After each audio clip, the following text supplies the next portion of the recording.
Siapapun yang bersama dengan Al-Quran pasti akan dimuliakan oleh Allah.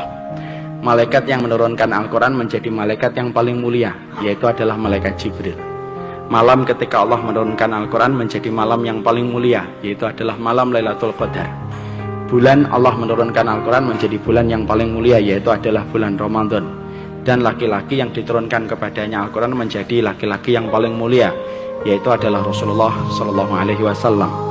Dan disitulah akhirnya kita mendapati bahwasanya siapapun yang ingin meraih dan memperoleh kemuliaan itu cuma satu, bagaimana kehidupannya dibersamakan dengan Al-Quran. Karena siapapun yang bersama dengan Al-Quran pasti akan mulia.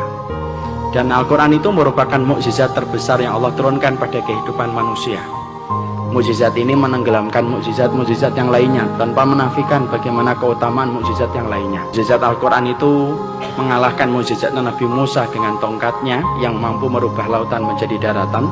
Mukjizat Al-Quran itu mampu mengalahkan mukjizatnya Nabi Sulaiman yang mampu berbicara dengan semua binatang, dan mampu mengalahkan mukjizatnya Nabi Ibrahim yang kebal ketika dibakar. Karena semua mukjizat para nabi dan mukjizat para rasul itu hilang bersama dengan wafatnya mereka. Adapun mukjizat Nabi Muhammad, walaupun dulu saya ketika waktu kecil suka bingung kenapa mukjizatnya Rasulullah itu hanya Al-Quran, tapi ternyata baru saya tahu, ternyata Al-Quran itu bukan hanya mukjizat, tapi mukjizat yang paling besar. Karena mukjizat para nabi dan para rasul itu hilang seiring dengan wafatnya mereka, tetapi mukjizatnya Nabi Muhammad itu tidak hilang walaupun Rasulullah sudah meninggal dunia. Efektivitasnya itu tetap berlangsung mukjizat itu sampai nanti matahari terbit dari arah barat. Makanya dari situlah kita akhirnya mengetahui siapapun yang ingin membangun kemuliaan itu dimulai dari Al-Quran yang ditanam di dalam dadanya. Makanya kalau kita mendidik hari ini harus kita rubah paradigmanya, bahwasanya pendidikan pertama itu bukan matematika, pendidikan pertama itu bukan fisika dan bukan bahasa Inggris.